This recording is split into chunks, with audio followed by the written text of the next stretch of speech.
Ladies and gentlemen, I apologize for being late. And I also apologize that because we're having at least 9 votes on gun issues this afternoon, that my distinguished friends and my schedule are just completely ransacked. So I'm going to give my opening statement.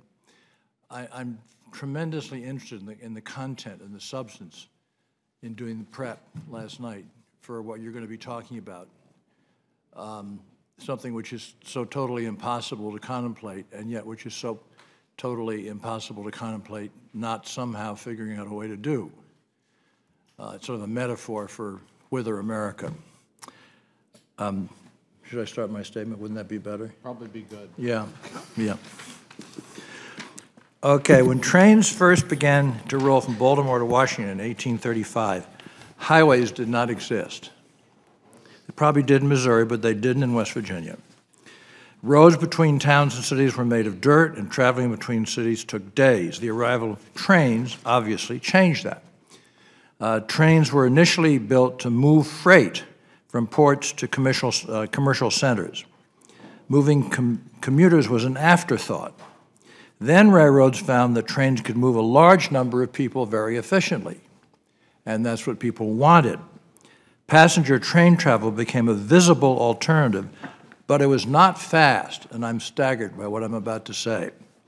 The first train traveling from Baltimore arrived in Wheeling, in my home state, although West Virginia did not yet exist.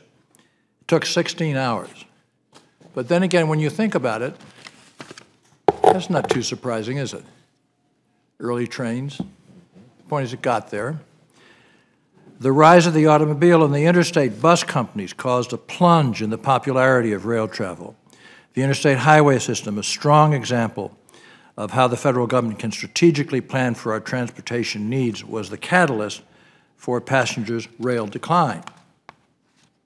By the 1970s, the system was on the verge of collapse. Passenger rail was not financially viable, so Congress created something called Amtrak. However, it failed to establish a viable strategy for passenger rail to succeed. Amtrak and passenger rail in general has limped along financially since it was created. Unpredictable federal financial support has been a detriment to Amtrak's core responsibility to provide travel for millions of Americans and continues to hamper its long-term planning. I mean, Amtrak's sort of caught in the worst possible of all places, doing the right thing, doing it efficiently, but not knowing what the next year will bring. The transportation system that we rely on to travel through the Northeast and the rest of the country is from another era. Commercial expansion has resulted in vast economic powerhouses of cities that grew to this level because of their strategic commercial significance. Transportation networks were developed around and between them, creating a dense, interconnected region. And with this economic density comes complex transportation challenges. Spend some time traveling in the Northeast, and one thing is very clear. It's very, very busy. The highways are jammed, beyond capacity, overloaded with cars and trucks. The airspace is the busiest in the country, where delays are frequent and have nationwide consequences. Even the passenger rail systems are at capacity. The transportation network is overwhelmed and is beginning to have consequences. That's been true for quite a while. The region is responsible for 20% of the country's gross domestic product. This translates into $2.4 trillion annually. When traffic congestion and delays cost the region $22 billion in lost productivity each year, it's no longer just a transportation issue, it becomes an economic issue. It's clear that a healthy transportation network in the Northeast is vital to the nation's economy. However, building more highways are either infeasible or astronomically costly in this dense region. More and more every day, the system is creaking under the stress of more and more users. Our transportation infrastructure is old, it's crumbling, and in too many places obsolete. In the Northeast Corridor, dramatic investment is needed right now. just to maintain existing capacity. Everyone in this room knows that simply maintaining what we have in the Northeast Corridor is not enough. We need to provide expanded capacity to meet future needs of the region. Throwing $22 billion down the drain annually in this economy, all because we cannot agree that transportation infrastructure is a priority, is shameful. I truly believe our country's lack of focus on investing in our infrastructure is endangering our ability to continue as a global leader. I could take 20 minutes to expand on that. Why? What is it in Americans that will not confront the most obvious parts of their having a decent future, infrastructure in so many respects? It's deplorable, it's curious, and it's wrong. The federal government can lead on rebuilding our infrastructure. We can put together a coherent long-term plan for how to position this country's interconnected transportation system for the future.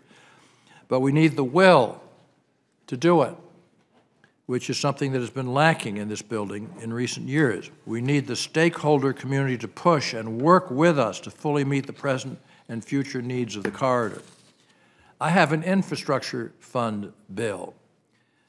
I say that back home, and people don't know what I'm talking about.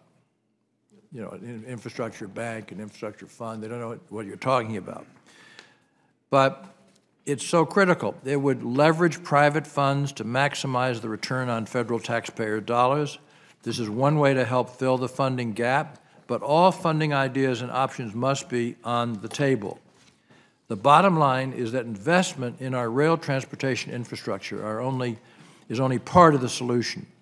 In the last week alone, this committee has looked at how freight mobility will change in the next decade and how the aviation industry is modernizing to compete on a global level, and then also discussing whether or not sequestration and other things is going to allow that to happen.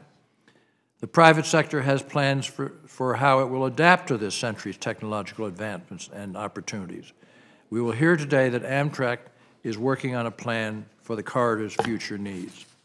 However, our federal transportation programs are divided by jurisdictional and programmatic silos. It's just like post 9/11 and the intelligence community and all of those various agencies. They just hold on to their turf. All the middle level people stop what the top level people know has to be done, and they just stop it. It's called inertia. It's rampant. I used to, my good ranking member, Mr. Blunt, I used to be something of a Confucian scholar, and that was considered very good, except the Confucians were so bureaucratic. You took this test, and if you made it, you got into the bureaucracy. Once you got into the bureaucracy, you forgot all about your country and what its needs might be. It was just holding on to your position. And we have a lot of that here in this country. However, my final page, our federal transportation programs are divided by, as I said, silos in a way that prevents us from developing a comprehensive strategy for rail, for highways, and air traffic. We in Congress are not acting in a way that allows for a comprehensive intermodal strategy to guide investment. The future of America in the world economy depends on us rising to the challenge, all of us.